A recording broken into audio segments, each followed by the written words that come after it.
Hello everyone. Today I will discuss about tips and tricks for mechanical ventilation in COPD patients.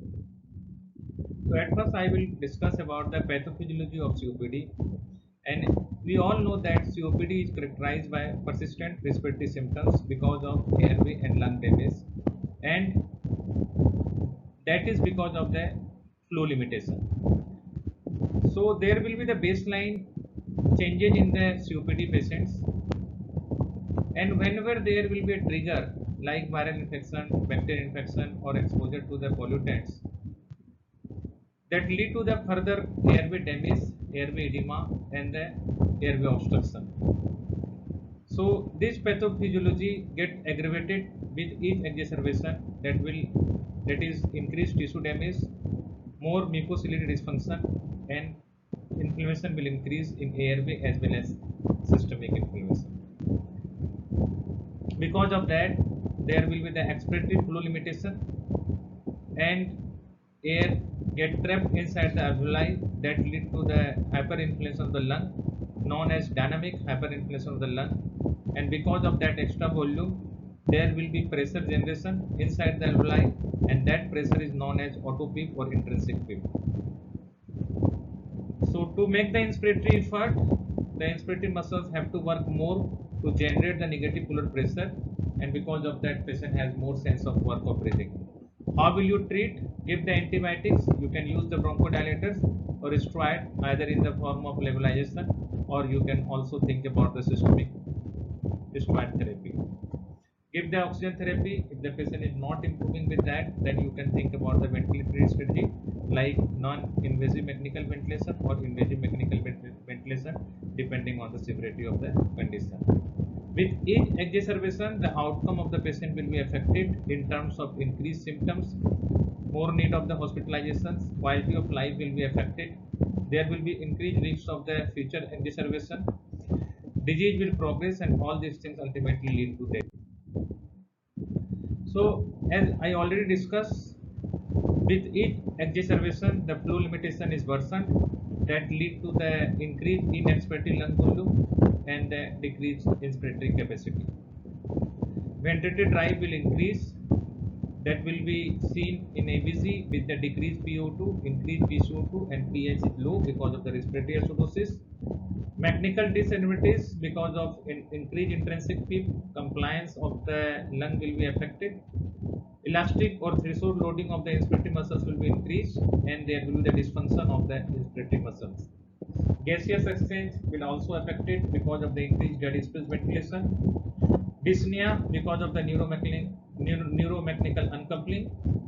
Cardiovascular effect we can see, that is increased pulmonary arterial pressure, RV preload become decreased, and RV LV afterload become increased, and patient has the tachypnea. So how will you manage such patients?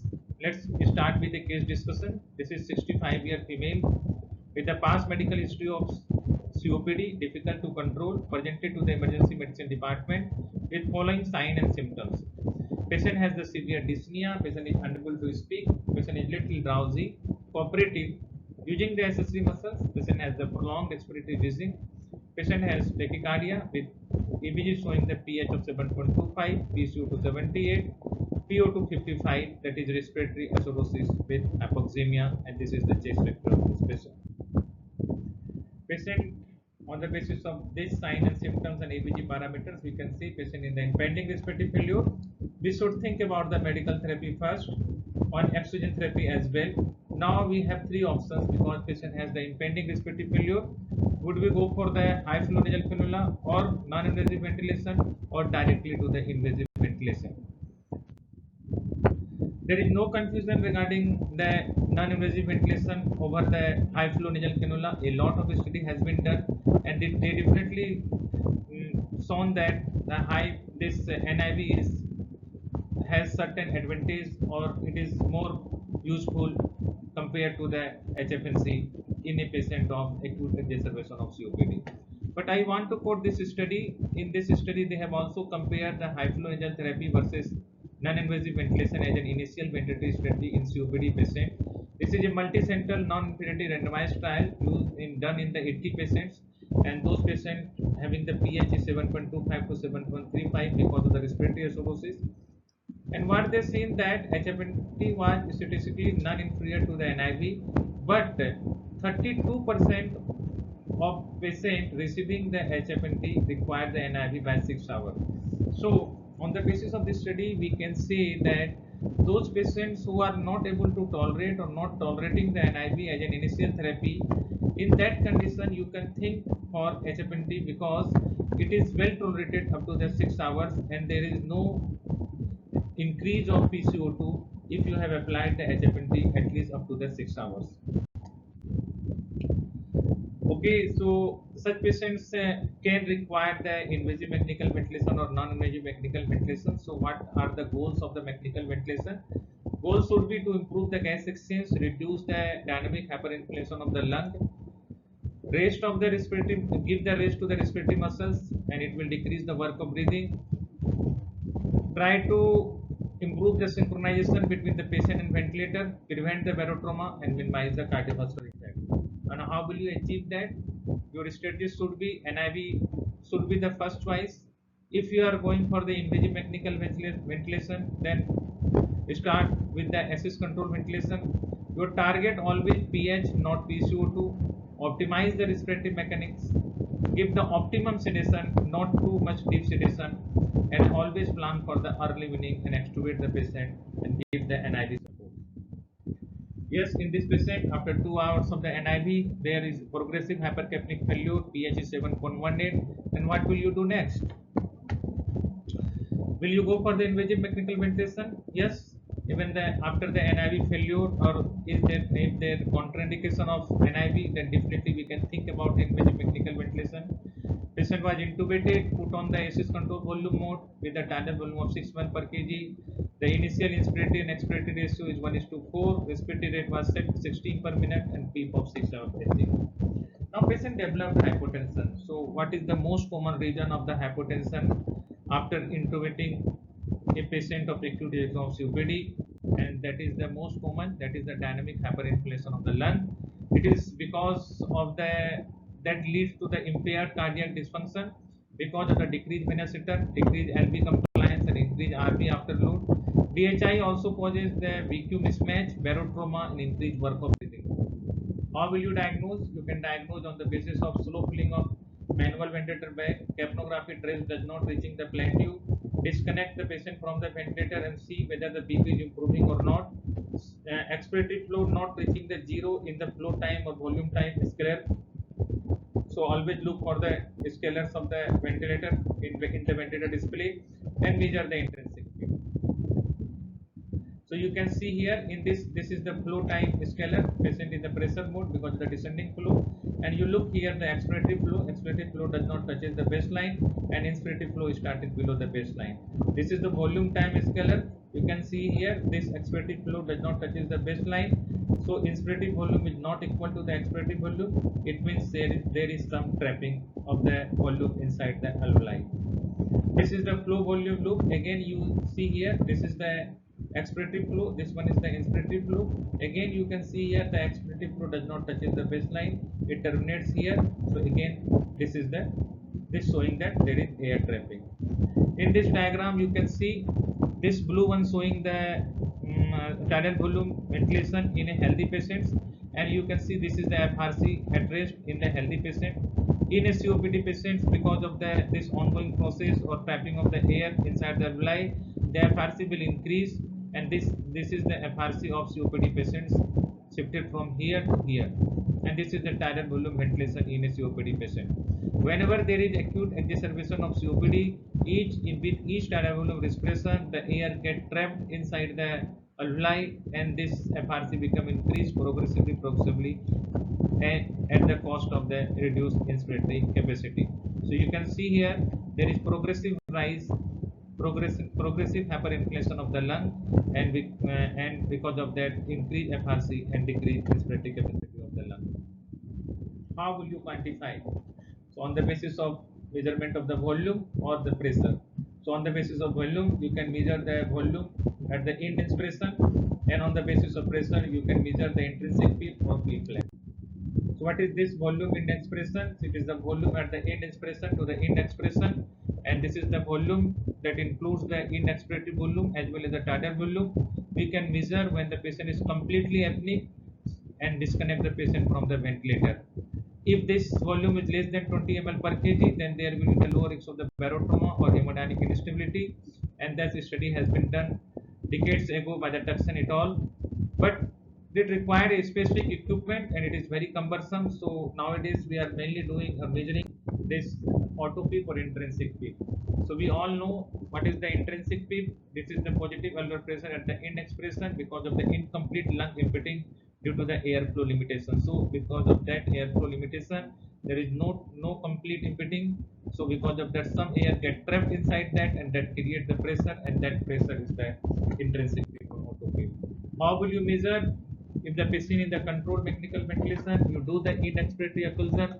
You can see in this diagram, this is the baseline PEEP, or when we will give the end expiratory occlusion, this baseline pressure will increase from here to here. This extra amount is this the intrinsic PEEP. So we measure the total PEEP by applying the end expiratory occlusion, and then subtract the extrinsic PEEP from the total PEEP. We will get the intrinsic PEEP. There are two types of the auto PEEP or intrinsic PEEP. One is the static, another one is the dynamic. Static, when we will measure the at the end expression, it gives the average intrinsic PEEP, because we know that there is a heterogeneous distribution of the time constant in different alveoli of a COPD patient. So like in this alveoli there is different time constant. The auto PEEP here is 10, here 12, here 5. So by doing this in expiratory occlusion, it will give the average intrinsic PEEP. What is the dynamic auto PEEP? It will be measured when there will be zero flow at the beginning of the lung inflammation, and it will measure only the lowest PEEP in those alveoli having the lowest expiratory time constant. So it will underestimate the intrinsic PEEP. What is the occult PEEP? We can't able to measure the PEEP in those alveoli having the complete obstructions, because when we will do the end expiratory occlusion, there will be the sufficient equilibration time between the alveolar pressure to the airway opening pressure.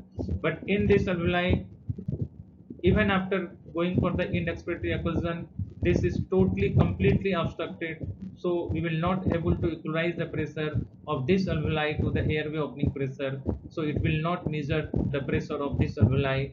And how will you suspect occult auto PEEP? When you are getting the low auto PEEP but patient has the clinical signs symptoms related to the hyperinflammation, and X-ray is also showing the hyperinflammation. So in those conditions, what will you do? We have discussed in the further slide. This is the another study published in the Annals of Intensive Care.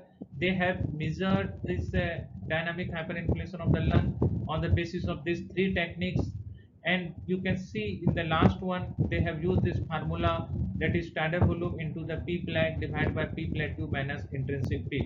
So P plat is also one of the method to measure or quantify the hyperinflation of the lung when you are getting the low intrinsic P but patient has the sign and symptoms of the high hyperinflated lung, as well as X-ray showing the hyperinflated lung. So in those conditions, when the patient has occult PEEP or patient has the very complete airway obstructions, in those conditions better to rely on the P plateau pressure.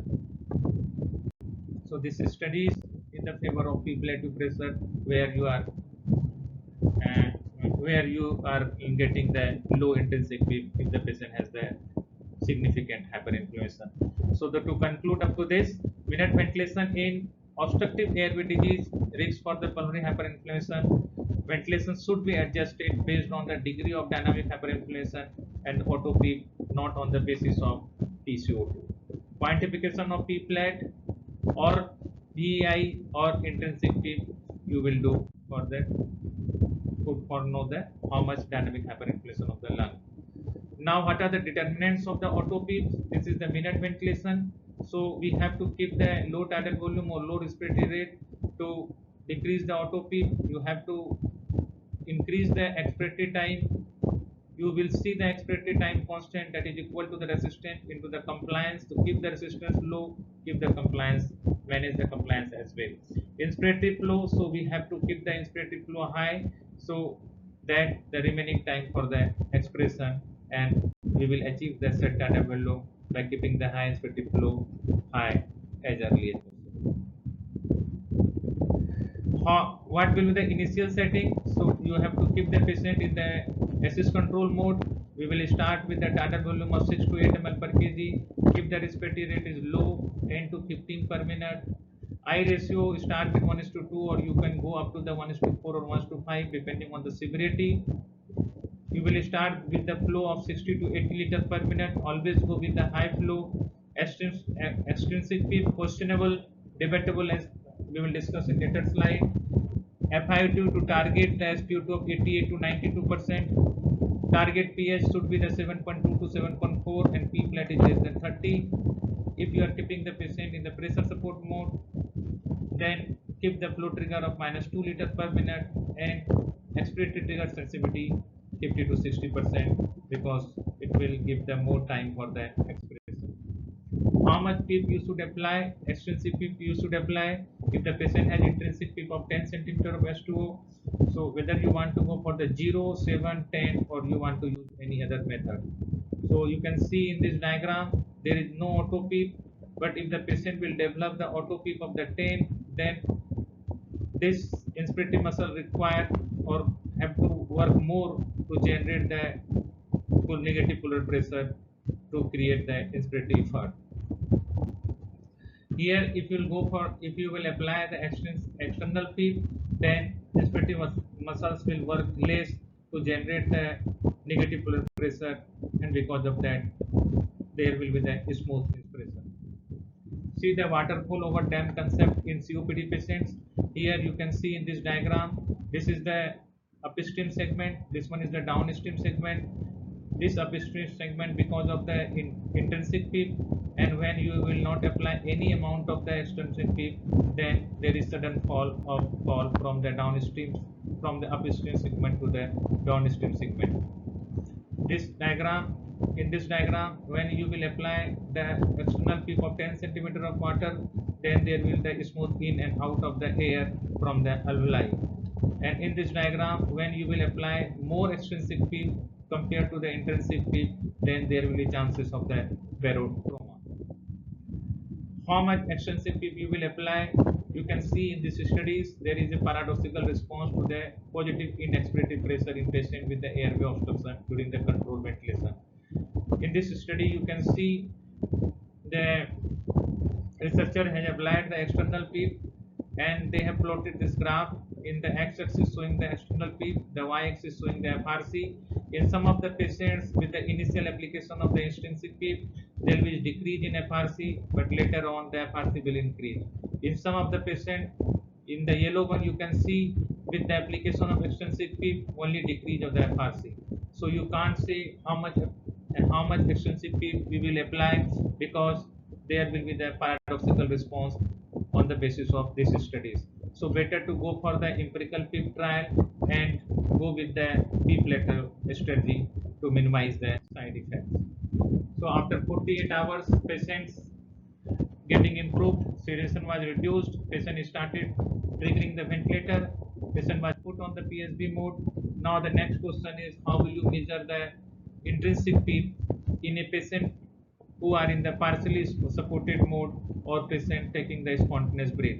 In that condition, you will measure the auto PEEP on the basis of esophageal pressure. So this sudden drop of the esophageal pressure, on the basis of that you can measure the intrinsic PEEP. So quantification of the intrinsic PEEP on the basis of in-expiratory hold when patient on the control mandatory ventilation, and on the basis of esophageal pressure when patient on the supported mode. Or you can see the adverse effect of the intrinsic PEEP, and on the basis of you can say that yes, this patient has the auto PEEP or significant auto PEEP because patient has a lot of synchrony. If you can put such patients in the NAVA mode, because NAVA mode in this patient in these conditions, ventilator triggers when there will be the electrical stimulation. So inspirative muscles will not work in these conditions, and only the electrical stimulation of the diaphragm senses the ventilator, and ventilator will deliver the breath. How will you mean? So either you go for the spontaneous breathing trial or extubate the patient even after the failed spontaneous breathing trial. This study has been done in which patient was extubated, given the spontaneous breathing trial, and even that PCO2 was 45, patient was extubated, and then over the 72 hours it has been observed that whether the patient has observed the respiratory failure or not. But they concluded that the early non-invasive ventilation after the extubation diminished the risk of respiratory failure and as well as lowered the 90 days mortality in patient with the hypercapnia during a SBT trial. So even after the SBT trial, if the patient has the high PCO2, you can extubate the patient and put on the NIV, and there will be the good outcome on the basis of this studies. Even the patient has failed SBT in this study, they have extubated the patient, and what they have seen that re-intubation in less than 7 days in all these conditions is almost equal. There is no bad outcome. So you can say that even after the failed SBT, you can think about the extubation and go for the NIV trial in those patients. Now I am summarizing my presentation that this one is the patient presented to the emergency department, patient on the spontaneous breathing, patient has the sign of acute respiratory failure, NIV is given to prevent the intubation. It can be also used as a ceiling therapy. Patient is not improving, patient was intubated, put on the assist control mechanical ventilation. The goals should remit the hyperinflammation, give the low tidal volume and prolong respiratory time. If there is recovery and sign of spontaneous respiratory activity, then put the patient on the pressure support or assist control mode. Apply the moderate PEEP. Daily assessment of the readiness to the wean. Tracheostomy if required, then do after the discussion with the multidisciplinary team. NIV may facilitate the weaning in case of the weaning failure. Go for the extubation, put the patient on the prophylactic non-invasive ventilation. These are the new avenue like high flow nasal cannula between the NIV session, instillation of helium oxygen mixture, extracorporeal CO2 removal to avoid the intubation, and diaphragm ultrasound to detect the NIV failure. So to conclude my presentation, that first line respiratory support always will be the non-invasive ventilation. Always try to quantify and limit the pulmonary hyperinflammation, accept the hypercapnia, keep titration, uh, do carefully and extubate the patient and put on the NIV mode. So thank you so much. If you have any questions regarding this topic, you can